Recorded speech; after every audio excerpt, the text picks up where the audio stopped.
Students welcome back to maths with Neha. So നമ്മൾ ഇന്ന് ചെയ്യാൻ പോകുന്നത് എക്സസൈസ് 11.2 ക്വസ്റ്റ്യൻ നമ്പർ 6 തൊട്ട് 11 വരെയുള്ള ക്വസ്റ്റ്യൻസാണ്. നമുക്ക് സമയം കളയാതെ ക്വസ്റ്റ്യൻസിലേക്ക് പോകാം. സോ ഫസ്റ്റ് ക്വസ്റ്റ്യൻ, അതായത് 6th ക്വസ്റ്റ്യൻ എന്ന് പറയുന്നത് find the area of a rhombus. നിങ്ങൾ NCERT ടെക്സ്റ്റ് ബുക്ക് അടുത്തൊന്ന് എടുത്ത് വെക്കണേ. So find the area of a rhombus whose side is 5 cm and whose altitude is 4.8 cm. If one of its diagonals is 8 cm long, find the length of other diagonal. So നമ്മളൊരു റോംബസിന്റെ ഏരിയയും കണ്ടുപിടിക്കണം, അതുപോലെ ഒരു diagonal തന്നിട്ടുണ്ട് റോംബസിന്റെ, മറ്റൊരു ഡയഗണലും കൂടി കണ്ടുപിടിക്കണം. ഇതാണ് നമ്മുടെ ടാസ്ക്. അപ്പോൾ നമുക്ക് എന്തൊക്കെ തന്നിട്ടുണ്ടെന്ന് ആദ്യം നോക്കാം. So area of a rhombus side 5 cm ആണ് തന്നിട്ടുണ്ട്. അതായത് ഒരു റോംബസ് അല്ലേടാ, റോംബസിന്റെ സൈഡ് 5 cm തന്നാൽ ഒരു റോംബസിന്റെ എല്ലാ സൈഡും സെയിം അല്ലേ, അപ്പോൾ എല്ലാ സൈഡും 5 cm ആയിരിക്കും. And whose altitude is 4.8 cm. Altitude എന്ന് പറഞ്ഞാൽ ഹൈറ്റ് തന്നെയാണ്. ഓക്കെ, ഓൾട്ടിറ്റ്യൂഡ് എന്ന് പറഞ്ഞാൽ ഹൈറ്റ് തന്നെയാണ്. അപ്പോൾ ഹൈറ്റ് തന്നിട്ടുണ്ട് എത്രയാണ്? 4.8 cm. അപ്പോൾ ഈ സൈഡും അറിയാം, ഹൈറ്റും അറിയാം. ഇത് വെച്ച് നമുക്ക് ഏരിയ കണ്ടുപിടിക്കാൻ പറ്റുമോ? നമ്മളൊന്ന് ആലോചിച്ച് നോക്കിയാൽ, റോംബസ് എന്ന് പറയുന്നത് ഒരു പാരലോഗ്രാം തന്നെയല്ലേ, രണ്ട് സൈഡ്സ് പാരലാണ്, അതുപോലെ രണ്ട് സൈഡ്സ് ഓപ്പോസിറ്റ് സൈഡ്സ് ഈക്വൽ ആണ് അല്ലേ. എല്ലാം പാരലോഗ്രാം ആണെന്ന് നമ്മൾ അണ്ടർസ്റ്റാൻഡിങ് ക്വാഡ്രിലാറ്ററൽസിൽ ട്രൂ ഓർ ഫോൾസിനകത്തൊക്കെ പഠിച്ചിട്ടില്ലേ, ഓൾ റോംബസ് ആർ പാരലോഗ്രാംസ് അങ്ങനെയൊക്കെ. അപ്പോൾ ഈ പാരലോഗ്രാമിൻ്റെ ഏരിയ കണ്ടുപിടിക്കാനുള്ള ഇക്വേഷൻ എന്താ? ബേസ് ഇൻറ്റു ഹൈറ്റ് അല്ലേ ഏരിയ ഓഫ് എ പാരലോഗ്രാം. അപ്പോൾ അത് ഇവിടെ അപ്ലൈ ചെയ്യാമല്ലോ. അപ്പോൾ area of rhombus is equal to area of parallelogram is equal to base into height. Base എന്ന് പറയുന്നത് ഒരു റോംബസിൻ്റെ ഒരു സൈഡ് ആയിട്ട് എടുക്കാം. അപ്പോൾ ഇവിടെ 5 cm അല്ലേടാ, അപ്പോൾ 5 എഴുതി ഇൻറ്റു, അതുപോലെ ഹൈറ്റ് എന്ന് ഇവിടെ തന്നിട്ടുണ്ട് 4.8 അല്ലേ, അപ്പോൾ അത് എഴുതിയേ. ഓൾട്ടിറ്റ്യൂഡ് എന്ന് പറഞ്ഞാൽ ഹൈറ്റ് തന്നെയാണ്. നമ്മൾ 5 × 4.8 ചെയ്യുമ്പോൾ നമുക്ക് 24 കിട്ടും. ഓക്കെ അല്ലേടാ, അപ്പോൾ 24 cm² ആണ്. അതാണ് നമ്മുടെ area of a rhombus. Area കിട്ടി. അതുപോലെ നമ്മൾ ഇനി തന്നിട്ടുണ്ട് if one of its diagonal is 8 cm long എന്ന്. ഒരു ഡയഗണൽ 8 cm ലോങ് ആണ്. അപ്പോൾ മറ്റൊരു ഡയഗണൽ കണ്ടുപിടിക്കുക. അപ്പോൾ നമുക്കറിയാം ഏരിയ ഓഫ് എ റോംബസിന്റെ ഇക്വേഷൻ നമ്മൾ പഠിച്ചിട്ടുണ്ട്. Area of a rhombus is equal to ½ × d1 × d2. d1 എന്ന് പറയുന്ന ഒരു ഡയഗണലും d2 മറ്റൊരു ഡയഗണലുമാണ് അല്ലേ. അപ്പോൾ ആ d2 ആണ് നമുക്ക് കണ്ടുപിടിക്കാൻ. d1 8 cm എന്ന് തന്നിട്ടുണ്ട്. ഓക്കെ അല്ലേടാ, അപ്പോൾ ½ × d1 × d2 എന്ന് പറഞ്ഞ ഏരിയ ഓഫ് റോംബസ് അല്ലേ. അതല്ലേ നമ്മൾ first area of parallelogram use ചെയ്ത് കണ്ടുപിടിച്ചത്. അപ്പോൾ 24 cm² അവിടെ കൊടുക്കാം. എന്നിട്ട് ½ × d1 എത്രയാണ് തന്നിട്ടുണ്ട്? 8 cm ആണ് ക്വസ്റ്റ്യനിൽ തന്നിട്ടുണ്ട്. ആ 8 cm ഇട്ടു. Into d2 is equal to 24 എന്ന് എഴുതത്തില്ലേ. അപ്പോൾ നമുക്ക് 8 × d2 is equal to 24 × 2 എന്ന് കിട്ടും അല്ലേ. ഇത് 1/2 ആയിരുന്നു, ഡിവൈഡ് ആയതുകൊണ്ട് ഇവിടെ വന്നപ്പോൾ ഇൻറ്റു ആയി. അങ്ങനെ 24 × 2 48. അങ്ങനെ നമ്മൾ എല്ലാം സോൾവ് ചെയ്ത് നമുക്ക് 6 cm എന്നാണ് ആൻസർ കിട്ടുന്നത്. ഓക്കെ, d2 അതായത് സെക്കൻഡ് ഡയഗണൽ എന്ന് പറയുന്നത് 6 cm ആയിട്ട് ആൻസർ നമുക്ക് കിട്ടും. ഓക്കെ, ഇനി നമുക്ക് 7th ക്വസ്റ്റ്യൻ. ഓക്കെ അല്ലേടാ, അപ്പോൾ നമുക്ക് 7th ക്വസ്റ്റ്യൻ നോക്കിയേ. 7th ക്വസ്റ്റ്യൻ ആദ്യം ഞാനത് വായിക്കാം. ഓക്കെ അല്ലേ. The floor of A building consist of 3000 tiles which are rhombus shaped and each of its diagonals R 45 cm and 30 cm in length. Find the total cost of polishing the floor if the cost per meter square is ₹4 എന്ന്. അപ്പോൾ ഒരു ബിൽഡിങ്ങിൻ്റെ floor എന്ന് പറയുന്നത് ഒരു 3000 tiles ഉപയോഗിച്ചാണ് ഉണ്ടാക്കിയിരിക്കുന്നത്, ഒരു ബിൽഡിങ്ങിൻ്റെ ഫ്ലോർ. അപ്പോൾ ആ ഫ്ലോറിലെ ടൈൽസ് എല്ലാം റോംബസിൻ്റെ ഷേപ്പിലാണ് ഉള്ളത്. ഓക്കെ, അപ്പോൾ ഈ റോംബസിൻ്റെ പ്രത്യേകത പറഞ്ഞിട്ടുള്ളത് ഈച്ച് ഓഫ് ഇറ്റ്സ് ഡയഗണൽസ്, അതായത് d1 ഉം d2 ഉം 45 cm 30 cm ആണ് അവർ തന്നിട്ടുണ്ട്. അപ്പോൾ find the total cost of polishing the floor if the cost, അതായത് ടോട്ടൽ ആ ഫ്ലോർ 3000 ടൈൽസ് വിട്ട് ആ ഫ്ലോർ പോളിഷ് ചെയ്യാനായിട്ട് ഒരു മീറ്റർ സ്ക്വയറിന് ₹4 ആവും. അങ്ങനെ ഈ ഫുൾ ഫ്ലോർ നമ്മൾ പോളിഷ് ചെയ്യണമെന്നുണ്ടെങ്കിൽ എത്ര റുപ്പീസ് ആവും? അതാണ് നമ്മുടെ ക്വസ്റ്റ്യൻ. അപ്പോൾ നമ്മൾ എങ്ങനെ ചെയ്യും? ആദ്യം നമുക്ക് ഏരിയ, ഒരു റോംബസിൻ്റെ ഏരിയ കണ്ടുപിടിക്കണം അല്ലേ. എന്നിട്ട് കഴിഞ്ഞാൽ 3000 കൊണ്ട് ഇൻറ്റു ചെയ്യുമ്പോൾ ആ ഫ്ലോറിൻ്റെ മുഴുവൻ ഏരിയയും കിട്ടും. ആ മുഴുവൻ ഏരിയ കിട്ടിയ എന്താടാ, ഒരു മീറ്റർ സ്ക്വയർ ചെയ്യാൻ ₹4 ആണെങ്കിൽ ആ ഒരു മുഴുവൻ ഏരിയ ചെയ്യാൻ ആ മുഴുവൻ ഏരിയ ഇൻറ്റു 4 ചെയ്താൽ പോരെ. ഓക്കെ, അപ്പോൾ നമുക്ക് അങ്ങനെ ചെയ്യാം. ആദ്യം നമ്മുടെ ടാസ്ക് എന്താ? ഏരിയ ഓഫ് റോംബസ് കണ്ടുപിടിക്കുക. അപ്പോൾ ഏരിയ ഓഫ് റോംബസ് കണ്ടുപിടിക്കാൻ നമുക്ക് d1 തന്നിട്ടുണ്ട് 45 cm, അതുപോലെ d2 30 cm. പിന്നെ എന്താ കുഴപ്പം? ½ × d1 × d2 യൂസ് ചെയ്താൽ പോരെ. ½ × d1 എന്ന് പറഞ്ഞാൽ 45, d2 30 ആണ്. ഇത് ചെയ്യുമ്പോൾ നമുക്ക് 675 cm² എന്ന ആൻസർ കിട്ടും. ഓക്കെ അല്ലേടാ. ഇനി നമ്മൾ ചെയ്യേണ്ടത് number of tiles into area of one rhombus എന്ന് പറയുന്നതാണ് total area of the floor. Okay, total area of floor കണ്ടുപിടിക്കാനുള്ള ഇക്വേഷൻ ആണ് ഏരിയ ഓഫ് വൺ റോംബസ്, അതായത് 675 നമ്മൾ കണ്ടുപിടിച്ചു ഒരു റോംബസിന്റെ area into number of tiles, എത്ര നമ്പർ ഓഫ് ടൈൽസ് ഉണ്ട് അത് മൾട്ടിപ്ലൈ ചെയ്യുക. അപ്പോൾ നമുക്ക് എന്താ കിട്ടുക? ആ ഫ്ലോറിന്റെ ഫുൾ ഏരിയ കിട്ടും അല്ലേ. അപ്പോൾ നമുക്ക് നോക്കിയേ, നമ്പർ ഓഫ് ടൈൽസ് എന്ന് പറഞ്ഞാൽ 3000 ആണ് ക്വസ്റ്റ്യനിൽ തന്നിട്ടുണ്ട്, into area of one rhombus എന്ന് പറഞ്ഞാൽ 675 എന്ന് നമ്മൾ കണ്ടുപിടിച്ചു. അപ്പോൾ നമുക്ക് ഇതാണ് നമ്മുടെ ആൻസർ ആയിട്ട് കിട്ടുന്നത്. ഈ ഒരു നമ്പറിന് വായിച്ചേ 20,25,000 എന്ന് കിട്ടും അല്ലേ. 20,25,000 cm² എന്നാണ് നമ്മുടെ ആൻസർ കിട്ടുന്നത്. ഇത്ര ഏരിയ ഉണ്ട് ആ ഫ്ലോർ എന്ന് പറയുന്നത്. 20,25,000 cm² ഉണ്ട്. അപ്പോൾ നമുക്ക് അറിയാം ഈ ഒരു ക്വസ്റ്റ്യനിൽ തന്നിരിക്കുന്നത് ഒരു മീറ്റർ സ്ക്വയറിന് ₹4 ആണല്ലേ തന്നിരിക്കുന്നത്. ഒരു മീറ്റർ സ്ക്വയറിന് 4 ആണ്. പക്ഷേ ഇവിടെ നമുക്ക് എന്താ ആൻസർ? സെൻറ്റിമീറ്റർ സ്ക്വയറിലല്ലേ കിട്ടിയേക്കുന്നത്. അപ്പോൾ നമുക്കിവിടെ ഒരു ട്രിക്കുള്ള എന്താണെന്ന് വെച്ചാൽ, ഒരു മീറ്റർ സ്ക്വയർ എന്ന് പറയുന്നത് 10,000 cm² ആണ്. ഓക്കെ, ഒരു മീറ്റർ എന്ന് പറഞ്ഞാൽ 100 cm അല്ലേ. അപ്പോൾ 1 മീറ്റർ സ്ക്വയർ എന്ന് പറഞ്ഞാൽ 100 × 100 cm² ആവും കേട്ടോ. 100 × 100 എന്ന് പറയുന്നല്ലേ 10,000, അങ്ങനെ ഓർത്തിരുന്നാലും മതി. ഓക്കെ അല്ലേ, അതായത് 1 മീറ്റർ സ്ക്വയറിനെ. അപ്പോൾ നമുക്ക് ഈ സെൻറ്റിമീറ്റർ മീറ്റർ സ്ക്വയർ ആക്കാൻ ഡിവൈഡഡ് ബൈ 10,000 ചെയ്യുക. ഓക്കെ അല്ലേടാ. അതുപോലെ ഇപ്പം മീറ്റർ സ്ക്വയറിനെ സെൻറ്റിമീറ്റർ സ്ക്വയർ ആക്കാൻ ഇൻറ്റു 10,000 ചെയ്യണമായിരുന്നു. ഓക്കെ അല്ലേ. അപ്പോൾ ഇപ്പോൾ നമ്മൾ ഡിവൈഡഡ് ബൈ 10,000 ചെയ്തു ഈ ഒരു നമ്പറിനെ. അപ്പോൾ നമുക്ക് 202.5 മീറ്റർ സ്ക്വയറിന് കിട്ടി. 202.5. ഓക്കെ അല്ലേടാ. അപ്പോൾ നമുക്ക് ടോട്ടൽ ഏരിയ ഓഫ് ഫ്ലോർ കിട്ടി. ഇനി നമ്മൾ എന്താ ചെയ്യുന്നത്? 4 കൊണ്ട് ഇൻറ്റു ചെയ്താൽ പോരെ. ഒരു മീറ്റർ സ്ക്വയറിന് 4 റുപ്പീസ് അല്ലേ. അപ്പോൾ 4 കൊണ്ട് ഇൻറ്റു ചെയ്യുമ്പോൾ ടോട്ടൽ ഫ്ലോർ ചെയ്യാനുള്ള പൈസ നമുക്ക് കിട്ടും. അതായത് ₹810 എന്ന് കിട്ടും. ഓക്കെ അല്ലേടാ, എല്ലാവർക്കും ക്ലിയർ ആയെന്ന് വിചാരിക്കുന്നു. ഇപ്പം എന്തെങ്കിലും ഈ മൾട്ടിപ്ലൈ ചെയ്തതോ ഡിവൈഡ് ചെയ്തതോ എന്തെങ്കിലും മനസ്സിലായില്ല എന്നൊക്കെ ഉണ്ടെങ്കിൽ കമൻറ്റിൽ ഒന്ന് പറഞ്ഞാൽ മതി. അപ്പോൾ ഞാനൊരു ഷോർട്ട് വീഡിയോ ആയിട്ട് ഇടാം കേട്ടോ. സ്പീഡ് കൂടുതലാണെങ്കിൽ നിങ്ങൾ കമൻറ്റ് മെൻഷൻ ചെയ്യണേ. ഓക്കെ അല്ലേടാ, അങ്ങനെ അത്രേ ഉള്ളൂ 7th ക്വസ്റ്റ്യൻ. ഇനി നമുക്ക് 8th ക്വസ്റ്റ്യനിലേക്ക് പോകാം അല്ലേ. 8th ക്വസ്റ്റ്യൻ വായിക്കാവേ. Mohan wants to buy a trapezium shaped field. മോഹന് ഒരു ട്രപ്പീസിയത്തിൻ്റെ ഷേപ്പുള്ള ഫീൽഡ് വാങ്ങണം. അപ്പോൾ its side along the river is parallel to and twice the side along the road.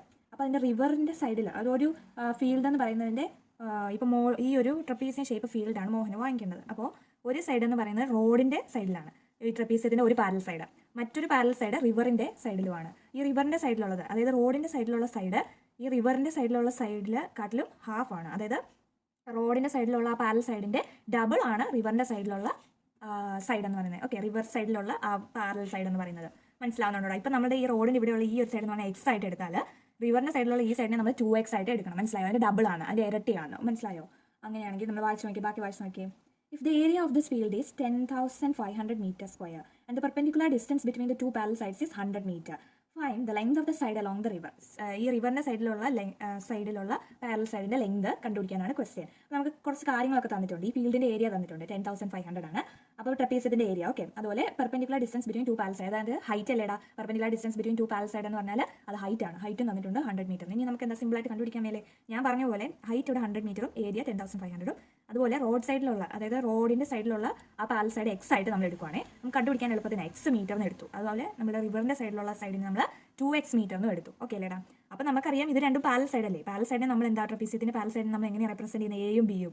ഈ എക്സ് മീറ്ററിന് നമ്മൾ എ എന്നും 2x മീറ്ററിനെ നമ്മൾ ബി എന്നും എടുത്തു. അപ്പോൾ ഏരിയ ഓഫ് എ ട്രപ്പീസിയം എങ്ങനെയാണ് കണ്ടുപിടിക്കുന്നത്? Half into a + b × h എന്നല്ലേ. അപ്പോൾ ഏരിയ എത്രയാണ്? 10,500 അത് എഴുതി. = ഹാഫ് ഇൻറ്റു എ എന്ന് പറഞ്ഞ ഇവിടെ എക്സ്, ബി എന്ന് പറഞ്ഞ ഇവിടെ 2x ഇൻറ്റു 100 എഴുതിയേ. അപ്പോൾ 10,500 ഇൻറ്റു 2 ഇത് സോൾവ് ചെയ്യാൻ വേണ്ടി 2 ഇപ്പത്തോട്ട് വന്നപ്പോൾ ഇൻറ്റു 2 ആയി. x + 2x എന്ന് പറഞ്ഞാൽ എത്രയാണ്? 3x അല്ലേ. അത് എഴുതി ഇൻറ്റു 100. അപ്പോൾ നമുക്ക് ഇവിടെ എല്ലാം നമ്മളിങ്ങനെ സോൾവ് ചെയ്ത് വന്നപ്പോൾ നമുക്ക് x എന്ന് പറയുന്നത് ഇവിടുന്ന് സോൾവ് ചെയ്തെടുക്കാൻ പറ്റും. ഓക്കെ, അപ്പോൾ x എന്ന് പറയുന്നത് 70 മീറ്റർ ആണ് കിട്ടി. ഓക്കെ, x എന്ന് പറയുന്നത് 70 മീറ്റർ. x എന്ന് പറഞ്ഞാൽ എന്താ? റോഡിൻ്റെ സൈഡിലുള്ള ആ സൈഡിൻ്റെ ലെങ്ത് അല്ലേ. അത് എക്സ് അല്ലായിരുന്നു, ആ എക്സ് 70 മീറ്റർ ആണ് കിട്ടി. അപ്പോൾ റിവറിൻ്റെ സൈഡിലുള്ള പാരൽ സൈഡിൻ്റെ ലെങ്ത് അല്ലേ നമുക്ക് വേണ്ടത്? അതെന്താടാ? 2x അല്ലേ. അപ്പോൾ റിവർ സൈഡിലുള്ളതിന് 2x. അപ്പോൾ 2 × x കിട്ടിയില്ലേ? 70 അല്ലേ. അപ്പോൾ 2 × 70 ചെയ്താൽ പോരെ. അതായത് 140 മീറ്റർ കിട്ടി. ഓക്കെ അല്ലേ. ഇങ്ങനെയാണ് ഈ 8th ക്വസ്റ്റ്യൻ ചെയ്യുന്നത്. ഇനി നമുക്ക് 9th ക്വസ്റ്റ്യനിലേക്ക് പോകാം. ഓക്കെ അല്ലേ. Top surface of a raised platform is in the shape of a regular octagon as shown in the figure. Find the area of octagonal surface. അപ്പോൾ ഈ ഒക്ടാഗൺ ഒരു ഒക്ടാഗണിൻ്റെ ഷേപ്പിലാണ് എന്താ top surface of A raised platform. ഒരു പ്ലാറ്റ്ഫോമിൻ്റെ top surface എന്ന് പറയുന്നത് ഒരു ഒക്ടാഗണിൻ്റെ ഷേപ്പിലാണ് ഇരിക്കുന്നത്. അപ്പോൾ നമുക്ക് അതിൻ്റെ ഏരിയ കണ്ടുപിടിക്കണം. ഏരിയ കണ്ടുപിടിക്കാനായിട്ട് നമ്മൾ ഈ ഒക്ടാഗണിനെ നോക്കിക്കഴിഞ്ഞാൽ നമുക്കറിയാം. ഒരു കാര്യം കൂടി ഒന്ന് ചെയ്തോട്ടെ. ഈ ഒരു ഒക്ടാഗണിൻ്റെ ഇവിടെ ഒരു ലൈൻ ഇട്ടെന്ന് വിചാരിച്ചോ. ഇവിടെ ഒരു ലൈൻ ഇട്ടു, അതുപോലെ ഇവിടെ ഒരു ലൈൻ ഇട്ടു. അപ്പോൾ നമുക്ക് എന്താ കിട്ടിയത്? നമുക്ക് നോക്കുമ്പോൾ തന്നെ നമുക്ക് മനസ്സിലാവും ഇതൊരു ട്രപ്പീസിയമാണ് അല്ലേ. അതുപോലെ ഈ നടുക്കത്തെ ഭാഗം എന്താടാ? അതൊരു റെക്റ്റാങ്കിൾ അല്ലേ. അതുപോലെ ഈ താഴത്തെ ഭാഗം ഒരു ട്രപ്പീസിയം അല്ലേ. മനസ്സിലാവുന്നുണ്ടോ? ഓക്കെ അല്ലേ. അപ്പോൾ നമുക്ക് ഈ ഒരു ഒക്ടഗണിൻ്റെ ഏരിയ കണ്ടുപിടിക്കാൻ ആദ്യം എന്താ ചെയ്യേണ്ടത്? ഒക്ടഗണിൻ്റെ ഏരിയ കണ്ടുപിടിക്കാൻ area of octagon is equal to area of trapezium. ഇതൊരു ഫസ്റ്റ് ട്രപ്പീസിയം. ഈ ഒരു ട്രപ്പീസിയോ ഈക്വൽ ലെങ്ത് ആണേ അല്ലേ. ഒരു ഒക്ടഗൺ ആകുമ്പോൾ എല്ലാ സൈഡും ഈക്വൽ അല്ലേ. ഇതിൽ ഈ സൈഡ് തന്നിട്ടുണ്ട് 5 മീറ്ററിന് തന്നിട്ടുണ്ട്. അപ്പോൾ എല്ലാ സൈഡും ഈ ഒരു സൈഡ് എല്ലാം 5 മീറ്റർ തന്നെ ആയിരിക്കും. അതായത് ഈ ഒരു ട്രപ്പീസിയും ഈക്വൽ ലെങ്ത് ആയിരിക്കും കേട്ടോ. ഈക്വൽ ഏരിയ ആയിരിക്കും. അപ്പോൾ നമുക്ക് ഒരു ട്രപ്പീസിയത്തിൻ്റെ ഏരിയ ആദ്യം കണ്ടുപിടിക്കാം. പ്ലസ് വേറൊരു ട്രപ്പീസിൻ്റെ ഏരിയ പ്ലസ് അതുപോലെ ഈ റെക്ടാങ്കിളിൻ്റെ ഏരിയയും കൂടെ പ്ലസ് ചെയ്യുമ്പോൾ നമുക്ക് ഒക്ടഗണിൻ്റെ ഫുൾ ഏരിയ കിട്ടും. അപ്പോൾ നമുക്ക് അറിയാം ഏരിയ ഓഫ് 2 ട്രപ്പീസിയം. 2 ട്രപ്പീസിയത്തിനെയും കൂടെ ഏരിയ കണ്ടുപിടിക്കാൻ 2 ഇൻറ്റു എന്ന് പറഞ്ഞാൽ ചെയ്താൽ പോരെ. രണ്ടെണ്ണം ഇല്ലേ. രണ്ടെണ്ണത്തിന് സെയിം ആണെങ്കിൽ 2 ഇൻറ്റു എ ട്രപ്പീസിയത്തിൻ്റെ ഏരിയ കണ്ടുപിടിക്കാൻ half into a + b × h എന്ന് ചെയ്താൽ പോരെ. അപ്പോൾ ഇവിടെ എ ആയിട്ട് വന്നേക്കുന്നത് എന്താണ്? ഈ ട്രപ്പീസിയം. അതിൻ്റെ ഒരു പാരൽ സൈഡ് എന്ന് പറയുന്നത് ഇതല്ലേടാ. ഇതെന്ന് പറയുന്നത് 5 മീറ്റർ അല്ലേ. ഒക്ടഗണിൻ്റെ സൈഡ് 5 അല്ലേ. അപ്പോൾ എല്ലാ സൈഡും 5 അല്ലേ. ഇതൊരു ഒക്ടഗണിൻ്റെ സൈഡ് അല്ലേ. അപ്പോൾ അതും 5 മീറ്റർ അല്ലേ. അപ്പോൾ എ എന്ന് പറയുന്നത് 5 മീറ്റർ. അതുപോലെ ബി എന്ന് പറയുന്നത് 11 മീറ്റർ ആണ് അവർ തന്നിട്ടുണ്ട് അല്ലേ. അപ്പോൾ ബി = 11 മീറ്റർ. അതുപോലെ ഹൈറ്റ് 4 മീറ്റർ ആണ് അവർ തന്നെ ക്വസ്റ്റിന് ആ ഒരു ഫിഗറിൽ കൊടുത്തിട്ടുണ്ട് അല്ലേ. 4 മീറ്റർ ആണ്, ഇതാണ് ഹൈറ്റ്. അപ്പോൾ 4 മീറ്റർ. ഇനിയിപ്പോൾ നമുക്ക് ചെയ്തില്ല 2 into half into a + b. അപ്പോൾ എ എന്ന് പറഞ്ഞാൽ 5, ബി എന്ന് പറഞ്ഞാൽ 11, എച്ച് എന്ന് പറഞ്ഞാൽ എത്രയാണ്? 4 അല്ലേ. അപ്പോൾ നമുക്ക് ഇതെല്ലാം കൂടി സോൾവ് ചെയ്ത് കഴിയുമ്പോൾ 64 മീറ്റർ സ്ക്വയറിന് കിട്ടും. ഓക്കെ അല്ലേടാ. 64 മീറ്റർ സ്ക്വയർ വരെ ക്ലിയർ ആയോ? അപ്പോൾ 2 ട്രപ്പീസിയത്തിൻ്റെയും കൂടെ ഏരിയ ആണ് 64 മീറ്റർ സ്ക്വയർ കേട്ടോ. ഒരെണ്ണത്തിന് മാത്രം അല്ല കേട്ടോ. 2 ഇവിടെ മൾട്ടിപ്ലൈ ചെയ്ത കാര്യം നമ്മൾ മറക്കരുത്. 2 കൊണ്ട് മൾട്ടിപ്ലൈ ചെയ്തുകൊണ്ട് 2 എണ്ണത്തിൻ്റെയും കൂടെയാണ് ഓർമ്മ വേണം. അപ്പോൾ അത് 2 എണ്ണത്തിൻ്റെയും കൂടെ ഏരിയ എന്ന് പറയുന്നത് 64 മീറ്റർ സ്ക്വയർ കിട്ടി. ഓക്കെ അല്ലേ. അപ്പോൾ നമുക്ക് ഏരിയ ഓഫ് റെക്ടാങ്കിൾ ഇനി കണ്ടുപിടിക്കണം. ഏരിയ ഓഫ് റെക്ടാങ്കിൾ കണ്ടുപിടിക്കാനായിട്ട് ആ ഒരു ഫിഗറിലേക്ക് നിങ്ങൾ നോക്കിയേ. ഞാൻ ഇവിടെ വെക്കാം ഫിഗർ. ഈ ഒരു ഫിഗറിൽ നോക്കുമ്പോൾ റെക്ടാങ്കിൾ ലെങ്ത് എത്രയാണ്? 11 മീറ്റർ അല്ലേ. അതുപോലെ ബ്രെഡ്ത്ത് എത്രയാണ്? 5 മീറ്റർ അല്ലേ. ഇവിടെയും 5 മീറ്റർ, ഇവിടെ 11 മീറ്റർ. അപ്പോൾ നമുക്ക് ലെങ്തും ബ്രെഡ്ത്തും കിട്ടി അല്ലേ. അപ്പോൾ ഏരിയ ഓഫ് റെക്ടാങ്കിൾ എന്ന് പറഞ്ഞാൽ length into breadth, length 11 metre, അതുപോലെ ബ്രെഡ് 5 മീറ്റർ. ഓക്കെ അല്ലേ? അപ്പോൾ ലെങ്ത് ഇൻറ്റു ബ്രെഡ് അല്ലേ 11 ഇൻറ്റു 5 അല്ലേ, അത് 55 അല്ലേ, 55 മീറ്റർ സ്ക്വയർ എന്ന് കിട്ടും. ഓക്കെ അല്ലേ? അപ്പോൾ ടോട്ടൽ ഏരിയ ഓഫ് ഒക്ടഗൺ എന്ന് പറഞ്ഞാൽ 2 into area of trapezium plus area of rectangle അല്ലേ, അത് നമുക്ക് 2 ഇൻറ്റു ഏരിയ ഓഫ് ട്രപ്പീസിയം എന്ന് പറഞ്ഞാൽ 64 കിട്ടി, അത് നമ്മൾ എഴുതി. പ്ലസ് ഏരിയ ഓഫ് റെക്ടാങ്കിൾ എന്ന് പറഞ്ഞാൽ 55 അല്ലേ, 64 പ്ലസ് 55 190 മീറ്റർ സ്ക്വയർ എന്ന് കിട്ടി. അത്രയേ ഉള്ളൂ നമ്മുടെ ആൻസർ. അങ്ങനെ ഒക്ടഗണിൻ്റെ ഏരിയ നമ്മൾ കണ്ടുപിടിച്ചു. ഇനി നമുക്ക് 10th ക്വസ്റ്റ്യൻ നോക്കാം. 10th ക്വസ്റ്റ്യൻ ഒന്ന് നോക്കിയേ. There is a pentagonal shaped park as shown in the figure. Pentagon, അതായത് 5 sides ഉള്ളത്. Okay, pentagon shaped park as shown in the figure. For finding its area, Jyoti and Kavita divided it into 2 different ways. ഈ ഒരു text നിങ്ങൾ നോക്കിയാൽ first figure നോക്കിയാൽ ആ ഒരു ഫിഗറിനെ ജ്യോതി ഒരു പ്രത്യേക ഡയഗ്രാമാക്കി മാറ്റി, അതുപോലെ കവിത വേറൊരു ഡയഗ്രാമാക്കി മാറ്റി. അങ്ങനെ നമുക്ക് 2 മെത്തേഡിൽ ഇത് സോൾവ് ചെയ്യാൻ പറ്റും. അപ്പോൾ find the area of this park using both base. Okay അല്ലേടാ, 2 ബേസിൽ നമ്മൾ ഇതിൻ്റെ ഏരിയ കണ്ടുപിടിക്കണം. അപ്പോൾ ആദ്യം നമുക്ക് ജ്യോതിയുടെ ഡയഗ്രാം വരയ്ക്കാം. ഇതാണ് ജ്യോതിയുടെ ഡയഗ്രാം. ഓക്കെ അല്ലേ? ജ്യോതിയുടെ ഡയഗ്രാം വഴി ഈ ഒരു പെൻഡഗണിനെ എങ്ങനെ ഡിവൈഡ് ചെയ്തു? ഇവിടെ ഒരു ലൈൻ വരച്ച് ഡിവൈഡ് ചെയ്ത് അല്ലേ. അപ്പോൾ നമുക്കറിയാം ഇതൊരു ട്രപ്പീസിയമാണ്, ഈ പാരലൽ സൈഡാണ്, ഇതും പാരലൽ സൈഡാണ്, അതുപോലെ ഇതും പാരലൽ സൈഡാണ് അല്ലേ. ഇതും ഒരു ട്രപ്പീസിയം അല്ലേടാ. 2 ട്രപ്പീസിയത്തിൻ്റെ ഏരിയ പ്ലസ് ചെയ്താൽ മതി. അപ്പോൾ നമുക്ക് ജ്യോതിയുടെ ഡയഗ്രാം വെച്ച് ഈ ഒരു പെൻഡഗണിൻ്റെ ഏരിയ കണ്ടുപിടിക്കാൻ പറ്റും. അപ്പോൾ നമുക്കറിയാം ഇത് ഫുള്ള് 30 മീറ്റർ ആണ്, ഈ ഒരു ഫുൾ ലെങ്ത് എന്ന് പറഞ്ഞാൽ 30, അതായത് ഈ ഒരു വരയുടെ. ഓക്കെ അല്ലേ? അതുപോലെ ഇത് 15 മീറ്റർ ആണെന്ന് തന്നിട്ടുണ്ട്, ED എന്ന് പറയുന്നത്. അപ്പോൾ നമുക്ക് നോക്കാം ഏരിയ ഓഫ് പെൻഡഗൺ എന്ന് പറയുന്നത് എന്താണ്? ഏരിയ ഓഫ് ട്രപ്പീസിയം ABCD അല്ലേ, ABCD അല്ലടാ P ആണ്. P ഇവിടെ മാർക്ക് ചെയ്യാൻ മറന്നു പോയതാണ്. അപ്പോൾ ഇവിടെ P ഉണ്ട്. ABCP area of trapezium ABCP plus area of trapezium AEDP എന്ന് പറയുന്നത് ഇത് ട്രപ്പീസിയം അല്ലേ. ഈ 2 ട്രപ്പീസിയം കൂടെ പ്ലസ് ചെയ്താൽ നമുക്ക് ഏരിയ ഓഫ് പെൻഡഗൺ കിട്ടത്തില്ലേ. അപ്പോൾ ഏരിയ ഓഫ് ട്രപ്പീസിയം ABCP എന്ന് പറയുന്നത് എത്രയാ? ഹാഫ് ഇൻറ്റു A+B അല്ലേടാ. ഇവിടെ A+B ഇത് നിങ്ങൾ നോക്കണ്ട, കൺഫ്യൂഷൻ ആവുമെങ്കിൽ നോക്കണ്ട കേട്ടോ. അപ്പോൾ ആദ്യം നമുക്ക് ഈ ഒരു ട്രപ്പീസിയത്തിൻ്റെ ഏരിയ വേണം. ഹാഫ് ഇൻറ്റു A+B, A എന്ന് പറഞ്ഞാൽ CBയും AP അല്ലേടാ, Aയും Bയും അല്ലേ.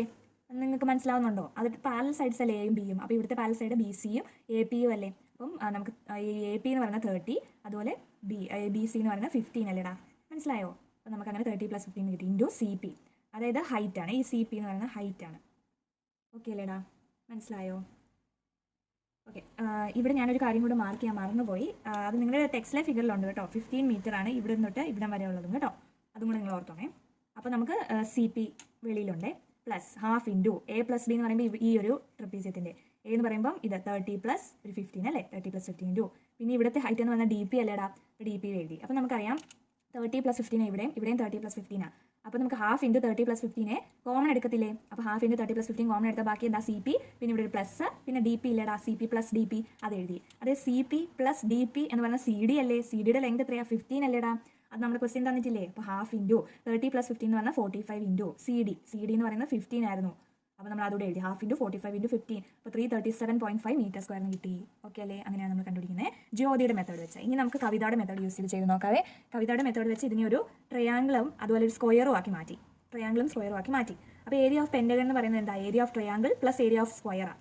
അപ്പോൾ AM ആദ്യം കണ്ടുപിടിക്കണം. ബിക്കോസ് നമുക്കറിയാം ട്രയാങ്കിളിൻ്റെ ഏരിയ കണ്ടുപിടിക്കണമെങ്കിൽ half into base into height ആണ്. ബേസ് നമുക്കറിയാം BE ഇവിടെ 15 മീറ്റർ ആണ്, ഇവിടെയും 15 മീറ്റർ ആയിരിക്കത്തില്ലേ. അപ്പോൾ അതറിയാം. പക്ഷേ AM എന്ന് പറയുന്നതല്ലേ ഇവിടുത്തെ ഹൈറ്റ് ട്രയാങ്കിളിൻ്റെ. AM കണ്ടുപിടിച്ചാലേ നമുക്ക് ഏരിയ കണ്ടുപിടിക്കാൻ പറ്റൂ. അപ്പോൾ AM എങ്ങനെ കണ്ടുപിടിക്കും? നമ്മൾ നോക്കിയേ, ഈ ഒരു ഫുൾ ലെങ്ത് 30 മീറ്റർ ആണ് ഇവർ തന്നെ തന്നിട്ടുണ്ട് അല്ലേ. അതുപോലെ ഈ ഒരു ലെങ്ത്, ഇത്രയും ലെങ്ത് 15 അല്ലേ. അപ്പോൾ ബാക്കിയുള്ളത് ഈ ലെങ്ത് കണ്ടുപിടിക്കാൻ 30 - 15 ചെയ്താൽ പോരെ. അപ്പോൾ ഈ ഒരു ലെങ്ത് കിട്ടത്തില്ലേ. അതായത് ഇവിടെ ചെയ്തേക്കുന്നത് AM കിട്ടാൻ വേണ്ടിയിട്ട് 30 - 15, അതായത് 15 മീറ്റർ. അപ്പോൾ ഹൈറ്റ് എന്ന് പറയുന്നത് 15 മീറ്റർ, ബേസ് എന്ന് പറയുന്നതും 15 മീറ്റർ. ഇതല്ലേടാ ബേസ് BE എന്ന് പറയുന്നത്. ഇവിടെ 15 ആണ്, ഇവിടെയും 15 അല്ലേ. അതാണ് ഹൈറ്റും ബേസും 15 ആണ്. അപ്പോൾ ഏരിയ ഓഫ് ട്രയാങ്കിൾ എന്ന് പറഞ്ഞാൽ half into base into height, half into base 15 into ഹൈറ്റും 15. അപ്പോൾ 112.5 മീറ്റർ സ്ക്വയറിന് കിട്ടും. ഓക്കെ അല്ലേ? ഇനി ഏരിയ ഓഫ് സ്ക്വയറിൻ്റെ ഏരിയ എന്താണ്? സ്ക്വയറിൻ്റെ ഏരിയ കണ്ടുപിടിക്കാൻ ഇക്വേഷൻ എന്താ? സൈഡ് ഇൻറ്റു സൈഡ് അല്ലേ. ഈ സ്ക്വയറിൻ്റെ സൈഡ് എത്രയാണ്? 15 മീറ്റർ. അപ്പോൾ 15 × 15 225 മീറ്റർ സ്ക്വയറിന് കിട്ടി. ഓക്കെ അല്ലേ? ഇനി ഏരിയ ഓഫ് പെൻഡഗൺ കണ്ടുപിടിക്കാൻ എന്ത് ചെയ്യണം? Area of triangle plus area of square. Area of triangle 112.5, area of square 225. അപ്പോൾ രണ്ടും കൂടി പ്ലസ് ചെയ്യുമ്പോൾ 337.5 മീറ്റർ സ്ക്വയറിന് കിട്ടും. അത്രേ ഉള്ളൂ. ഓക്കെ അല്ലേ? അങ്ങനെയാണ് ഈ ഒരു ക്വസ്റ്റൻ ചെയ്യുന്നത്. ഇനി നമുക്ക് 11th ക്വസ്റ്റൻ കഴിഞ്ഞാൽ ഈ ഒരു സെക്ഷൻ തന്നെ തീരും. അതൊന്ന് വായിക്കാം. 11th ക്വസ്റ്റിനെ diagram of the adjacent picture frame has outer dimension 24 centimetre into 28 centimetre. Outer dimension അതായത് വെളിയിലുള്ളത്. ഇത് ഇവിടെ വെളിയിലുള്ളത് 28 സെൻറ്റിമീറ്ററും ഇത് 24 സെൻറ്റിമീറ്ററും ആണെന്ന്. അതുപോലെ inner dimension 16 centimetre into 20 centimetre. Inner അകത്തുള്ള 16ഉം 20ഉം ആണെന്ന്. മനസ്സിലായോ? അങ്ങനെയാണെങ്കിൽ find the area of each section of the frame. Width same ആണെങ്കിൽ, അതായത് ഈച്ച് സെക്ഷൻ, ഈ സെക്ഷൻ്റെ എല്ലാം ഏരിയ കണ്ടുപിടിക്കണമെന്ന്. നമുക്ക് ഓരോന്നിനും ഡിവൈഡ് ചെയ്യാം. 1 ഇത് 2 ആക്കാവേ, അതുപോലെ ഇത് 3, അതുപോലെ ഇത് 4 ആക്കി. അപ്പോൾ ഇതിൻ്റെ എല്ലാത്തിനും കണ്ടുപിടിക്കണം. നമുക്ക് ആദ്യം ഒരു കാര്യം അറിയാം, ഈ 1ഉം 2ഉം സെയിം ആണ്. സിമിലർ അല്ലേ? ഈ 1ഉം 2 എന്ന് പറയുന്നത് സെയിം അല്ലേ? അതുപോലെ 3ഉം 4ഉം സെയിം അല്ലേ? 3 and 4 സിമിലർ അല്ലേ? അതെ, നമുക്കറിയാം അതിൻ്റെ ലെങ്ത് ഒക്കെ സെയിം ആണ്. അതുകൊണ്ട് ഇവർ രണ്ട് സെയിം, ഇവർ രണ്ട് സെയിം. ഇത് 28 സെൻറ്റിമീറ്റർ അല്ലേ ഒരു പാരലസൈഡ്. നോക്കിയതിൻ്റെ ഷേപ്പ് കണ്ടു, ട്രപ്പീസിയത്തിൻ്റെ ഷേപ്പ് അല്ലേ, എല്ലാത്തിനും ട്രപ്പീസിയത്തിൻ്റെ ഷേപ്പ് അല്ലേ. അപ്പോൾ നമുക്കറിയാം ഈ ഒരു ട്രപ്പീസിയത്തിന് വലിയ പാരലസൈഡ് എന്ന് പറയുന്നത് 28 സെൻറ്റിമീറ്റർ. പക്ഷേ ഇവിടെ 24 സെൻറ്റിമീറ്റർ അല്ലേ. ഇവിടെ എന്ന് പറയുന്നത് 20 സെൻറ്റിമീറ്റർ, ഇവിടെയും 20, ഇവിടെയും 28. അതുപോലെ ഇവിടെ 24 ആണ്, ഇവിടെ 16 ആണ്, ഇവിടെയും 16 ആണ്, ഇവിടെയും 24 ആണ്. അപ്പോൾ ഇതും സെയിം, ഇതും സെയിം. നമുക്ക് കണ്ടുപിടിക്കാം ഏരിയ ഓഫ് ഫസ്റ്റ് വണ്ണിൻ്റെ ഏരിയ. ഈ ഒരു ട്രപ്പീസിയത്തിൻ്റെ ഏരിയ എന്ന് പറയുന്നത് ഏരിയ ഓഫ് ട്രപ്പീസിന് half into a plus b വെച്ച് അല്ലേ. ഹാഫ് ഇൻറ്റു എ എന്ന് പറഞ്ഞാൽ എത്രയാണ്? 28 ഒരു പാരലസൈഡ്, പ്ലസ് മറ്റൊരു പാരലസൈഡ് 20 അല്ലേ. 20 ഇൻറ്റു ഹൈറ്റ് എന്ന് പറയുന്നത് എത്രയാണ്? ഹൈറ്റ് കണ്ടുപിടിക്കണം അല്ലേ. Half into a plus B into H. ഈ എച്ച് എങ്ങനെ കണ്ടുപിടിക്കും? നമുക്കറിയാം എച്ച് എന്ന് പറഞ്ഞാൽ പാരലസൈഡിൻ്റെ ഇടയ്ക്കുള്ള ഈ ഒരു ലെങ്ത് എന്ന് പറയുന്നതാണ് എച്ച് അല്ലേ. അപ്പോൾ ആ എച്ച് കണ്ടുപിടിക്കാൻ നമുക്കറിയാം 24 - 16 ചെയ്താൽ ഇവിടവും കിട്ടും അല്ലേ. ഇവിടവും കൂടെ ഉള്ളതാണ് 24 - 16 ചെയ്യുമ്പോൾ കിട്ടുന്നത്. 24 - 16 അത് എത്രയാണ്? 17, 18, 19, 20, 21, 22, 23, 24, 8 എന്ന് കിട്ടും അല്ലേ. അപ്പോൾ 8ൻ്റെ പകുതി അല്ലേടാ ഈ ഒരു ഭാഗം എന്ന് പറഞ്ഞാൽ ഇവിടവും കൂടെ കൂട്ടിയാണ് 8 എന്ന് കിട്ടുന്നത്. അപ്പോൾ 8ൻ്റെ പകുതി, അതായത് 8 ഡിവൈഡഡ് ബൈ 2 4. അങ്ങനെയാണ് ഹൈറ്റ് നമുക്ക് 4 എന്ന് കിട്ടിയത്. മനസ്സിലായി? ഹാഫ് ഇൻറ്റു 28 + 24, അപ്പോൾ 96 സെൻറ്റിമീറ്റർ സ്ക്വയർ. ഇതിൻ്റെ 96 ആണ്, ഇതിൻ്റെ 96 ആണ്, 2ൻ്റെ 96 സെൻറ്റിമീറ്റർ സ്ക്വയർ ആണ്. ഇനി ഏരിയ ഓഫ് തേർഡ് ട്രപ്പീസിയത്തിൻ്റെ ഏരിയ എന്ന് പറയുന്നത് half into a plus B into H. A എന്ന് പറയുന്നത് ഇവിടെ എ എന്ന് പറയുന്നത് എത്രയാടാ? ഇവിടെ 24 അല്ലേ, അതുപോലെ ഇവിടെ 16 അല്ലേ. 24 + 16 ഇൻറ്റു ഹൈറ്റ് എന്ന് പറയുന്നത് 4 ആണ്. അതെങ്ങനെയാണെന്ന് വെച്ചാൽ ഈ ഒരു ഭാഗം നോക്കി, ഇത്രയും 28, ഇത്രയും 20. അപ്പോൾ നമുക്കറിയാം ഇതിൻ്റെ ഹൈറ്റ് എന്ന് പറയുന്നത് ഈ ഒരു ഭാഗവും അല്ലേ. അപ്പോൾ നമുക്കറിയാം 28 - 20 ചെയ്യുക. 28 - 20, അപ്പോൾ നമുക്ക് 8 കിട്ടും. ഓക്കെ, 28 - 20 ചെയ്യുമ്പോൾ 8 കിട്ടും. 8ൻ്റെ പകുതിയാണിത്, 8ൻ്റെ പകുതി, അതായത് 4. അതും 4 തന്നെയാണ് ഹൈറ്റ്. അപ്പോൾ 4 കിട്ടും. ഓക്കെ അല്ലേ. അങ്ങനെ നമ്മളിത് ചെയ്ത് വരുമ്പോൾ 80 സെൻറ്റിമീറ്റർ സ്ക്വയർ കിട്ടും. അപ്പോൾ ഫോർത്ത് വണ്ണ്, അതായത് തേർഡ് വണ്ണ കണ്ടുപിടിച്ചത്. അപ്പോൾ ഫോർത്ത് വണ്ണും 80 സെൻറ്റിമീറ്റർ സ്ക്വയർ തന്നെയാണ് എഴുതിയാൽ മതി. ഇത്രയുള്ള ഈ ക്വസ്റ്റ്യൻ കേട്ടോ. എന്തെങ്കിലും മനസ്സിലായില്ല നിങ്ങൾ കമൻറ്റ് ചെയ്താൽ മതി. ഓക്കെ അല്ലേ. അപ്പോൾ നിങ്ങൾക്ക് വീഡിയോ ഇഷ്ടമായി ഞാൻ വിചാരിക്കുന്നു. ഇഷ്ടമായ എല്ലാവരും ലൈക്ക് ചെയ്യണം, അതുപോലെ സബ്സ്ക്രൈബ് ചെയ്യണം, കമൻറ്റ് ചെയ്യണം, പിന്നെ നിങ്ങളുടെ ഫ്രണ്ട്സിനൊക്കെ ഷെയർ ചെയ്ത് കൊടുക്കണേ. Okay, by.